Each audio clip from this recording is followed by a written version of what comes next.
Olá, eu sou a Gabriela Brambati, faço parte da Igreja Assembleia de Deus Ministério NAD, presidida pelo pastor Mauro Muniz, aqui de Vila Velha, Espírito Santo, e este canal é dedicado a tecer comentários sobre as lições da Escola Bíblica Dominical para os jovens. E nós já estamos na quarta lição desse trimestre que é dedicado a conhecermos os princípios divinos em tempos de crise. Essa é uma nova releitura, não. É uma releitura mesmo da lição lá de 1993, bem propícia para os nossos dias atuais, porque estamos vivendo tempos de crise, nessa pandemia do coronavírus, e essa lição vem nos ensinar um pouco de como devemos agir. E a lição número 4 tem por tema: a construção do templo enfrentou oposição. Então, como que chegou até essa parte? Primeiro, Daniel orou por um despertamento porque o povo judeu estava cativo na Babilônia e pelas profecias já estava se findando o tempo, eles iriam ficar cativos por 70 anos. E Deus, através de um milagre, tocou no rei Ciro, que era um rei ímpio, assim, não era um rei que servia a Deus, para que pudesse ter seu decreto permitindo o povo a retornar a Jerusalém, inclusive financiando com alguns recursos. Bem, teve uns 3 retornos, 3 fases do retorno, que o povo foi retornando do cativeiro para Jerusalém. A primeira fase de retorno foi presidida por Zorobabel, que era o chefe, o líder político daquele povo, né? Então, Zorobabel liderou o primeiro retorno, Esdras liderou o segundo retorno e Neemias o terceiro retorno, com um grupo de exilados para reconstruir os muros da cidade. E hoje nós vamos estar falando aqui sobre a parte da construção do templo. A gente viu na lição passada que houve a restauração do altar, o povo já estava cultuando a Deus novamente e queimando sacrifícios pela expiação do pecado do povo. Então já tinha sido restaurado o altar. Mas era necessário que o templo também fosse restaurado. Então, aqueles que voltaram cativos lançaram os alicerces do templo. E esse é o nosso primeiro subtópico. Os alicerces do templo são lançados. E como que se deu esse lançamento dos alicerces? Quando já estava feitos os alicerces do templo, foi organizada uma grande solenidade.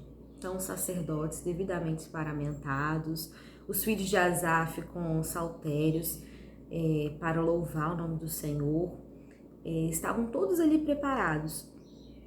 E foi um dia de muita felicidade, de grande júbilo. Então, todos aqueles que estavam ali assistindo o lançamento dos alicerces do templo se encheram de muita esperança, muito gozo, muita alegria.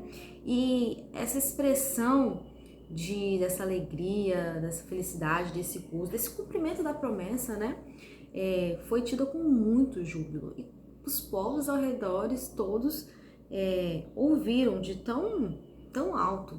Depois, se você quiser ler o Salmo 136, que retrata bem esse momento histórico aqui. E, então, beleza, foi lançado os alicerces do templo. Só que, quando a gente começa a fazer a obra de Deus, o inimigo não fica feliz, né? Então, o tópico de número 2 vai tratar sobre os samaritanos opõem-se à construção do templo. O que aconteceu? Quem eram esses samaritanos?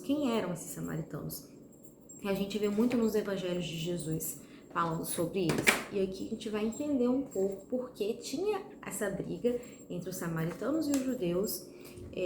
Quando Jesus encontra com a mulher lá no poço e a mulher fala: como pode o Senhor, sendo judeus, falar comigo que sou samaritana. Vamos entender isso daqui agora. Por isso que é importante a gente aprender sobre essas lições que são históricas, para a gente entender o passo a passo de como tudo ocorreu, de como Deus agia, de como Deus trabalhava. Vamos lá.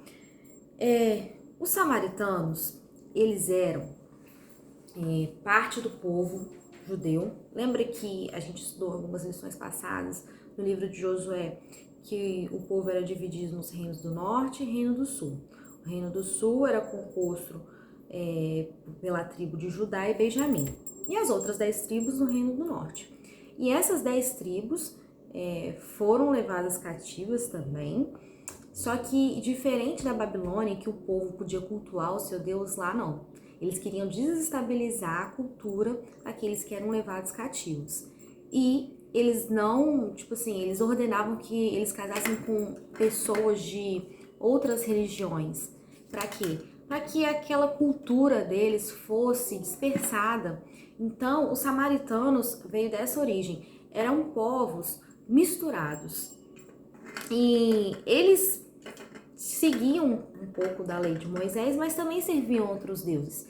E aqui, eles tentaram primeiro juntar-se ao povo de Israel com medo, porque o povo de Israel era muito poderoso, eles temiam que se eles reconstruíssem o templo, poderiam... Só um minutinho. Judith, vai pra lá. Poderiam causar grandes problemas para eles. Então, eles pediram para se unir à construção do templo. Só que a construção do templo era uma obra que era para ser feita pelos judeus puros, aqueles que Deus ordenou. Não podia haver misturas. Era um serviço dos sacerdotes, era algo que era muito solene.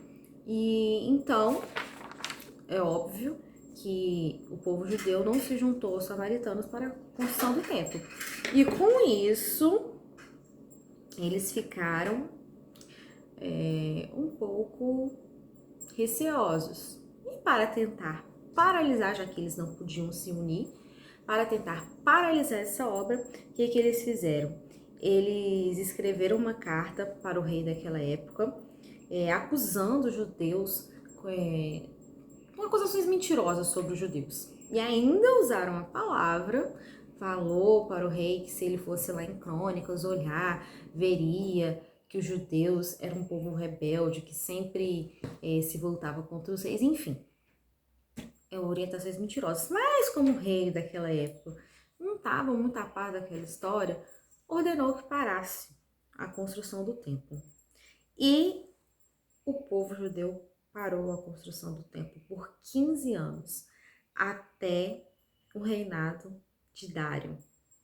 Então, a gente vê, nossa, a promessa de Deus, se cumpriu, eles retornaram a Jerusalém, Deus prometeu que o templo ia ser reconstruído, enfim, e eles pararam assim por causa de um decreto. Então, no tópico 3, a gente vai ver como se explica a falta de resistência dos judeus. Por que eles pararam? Então, o que aconteceu? Os judeus teriam que ir até o rei da Pérsia assegurar a construção do templo. Afinal, eles estavam debaixo de obediência do rei Ciro. O rei Ciro, a autoridade maior, havia permitido que eles reconstruíssem o templo. Então, eles estavam debaixo da lei. Só que eles não foram. Outro ponto, eles também deveriam ter recorrido a Deus. Afinal de contas, Deus tinha guiado o povo até ali, tinha concedido muitas vitórias ao povo em todos os momentos que o povo precisava e orava a Deus. Deus lhe respondia, ele ajudava o povo.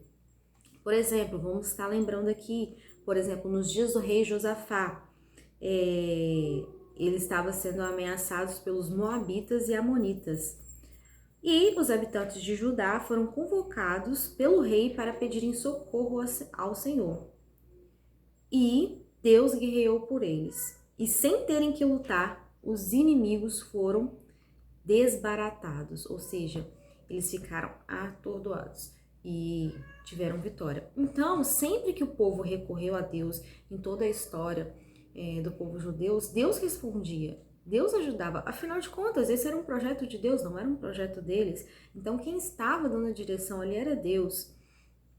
E a gente vê que esse motivo da falta de resistência dos judeus era de ordem espiritual. Por quê? Zorobabel, que era o chefe político, ele tinha confiado em sua própria força e tinha se esquecido que ele devia confiar em Deus. E quando as forças dele se esgotaram para haver essa resistência, ele parou. Também Josué, lembrando, esse Josué aqui é o sacerdote, não é o Josué lá de Moisés, tá? Do Êxodo. Aqui é o Josué, sumo sacerdote, outro Josué, que era o líder religioso, tá? E esse líder religioso, ele estava com suas vestes manchadas. Então, por causa disso, ele teve a sua autoridade espiritual retirada. E a fé foi enfraquecendo, porque quando a gente não está na plena obediência em Deus, cumprindo com tudo que ele fala, nossa fé é enfraquecida, né? Porque a nossa fé vem pelo ouvir a palavra de Deus e andar segundo os seus propósitos. Então, por isso que o povo, né, não lutou. Afinal, os próprios líderes deles estavam sem fé para buscar Deus, sem fé para confiar na força de Deus, estavam apenas confiando no seu próprio braço.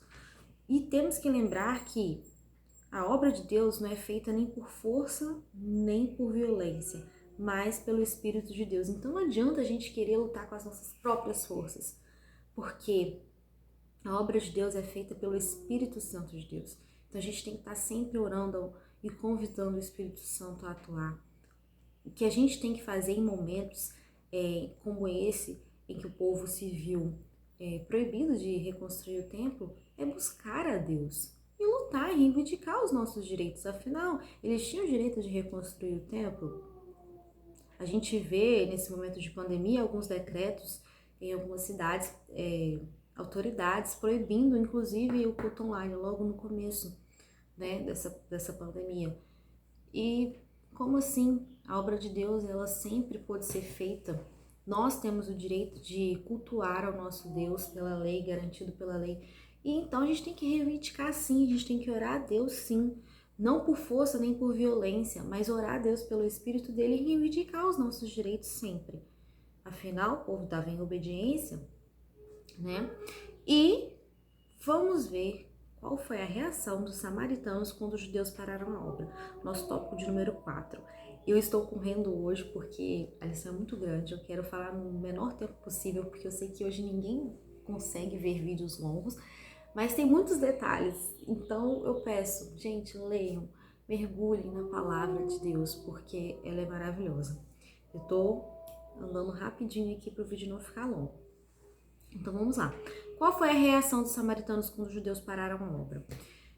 Os judeus ficaram bem tristes por causa disso, afinal, né, era uma promessa de Deus, eles gostavam de adorar a Deus, era algo maravilhoso para eles.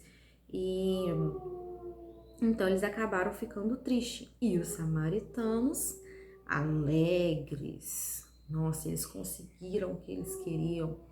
Mas a gente tem que lembrar que a tristeza daquele que serve a Deus dura pouco tempo, porque Deus ele batalha, apesar das fraquezas, apesar de tudo, Deus cumpre o seu propósito, as suas promessas. Mas a alegria dos ímpios dura pouco tempo. E nós vemos aqui que a arma utilizada nesse momento em que parou-se as obras da construção do templo foi o desânimo. O povo ficou desanimado. E é assim que o inimigo faz. Essa é uma das armas mais poderosas do inimigo contra a gente, o desânimo. A gente tem que estar extremamente alerta, porque o inimigo ele coloca situações para desanimar a gente, para a gente parar de fazer obras de Deus. A gente não deve parar, a gente não deve desanimar. Porque o que aconteceu? Como o povo desanimou, alguns pensaram que a construção do templo ainda não era o templo, ainda não era a vontade de Deus, aquilo acontecesse sendo que Deus tinha prometido. Outros aproveitaram a interrupção da obra para dedicar a construção das suas próprias casas, né? Adornar suas próprias casas. E outros talvez estivessem realmente muito tristes, orando para que a reconstrução do templo fosse retomada. E então a gente tem que observar, porque muitas vezes, quando vem esse desânimo, a gente passa a pensar que aquilo que Deus mandou a gente fazer não era plano dele para aquele tempo, sendo que Deus falou. Ou muitas vezes a gente para de fazer a obra de Deus e começa a se dedicar mais aos nossos próprios negócios, aos nossos próprios desejos, deleites, e se esquece do templo de Deus, se esquece de cumprir com os mandamentos de Deus, de cuidar do templo. E a gente deve ser como aqueles que realmente ficaram tristes e oraram, buscando a Deus para que fosse retomada a construção do templo. Então a gente viu aqui, nesse tópico, tentei falar bem rápido, como que ocorreu essa pausa na construção do templo. Uma pausa de 15 anos, né? Não foi uma pausa rápida, foi uma pausa que demorou um bom tempo. E com isso, o povo foi prejudicado porque a vida espiritual deles se esfriaram.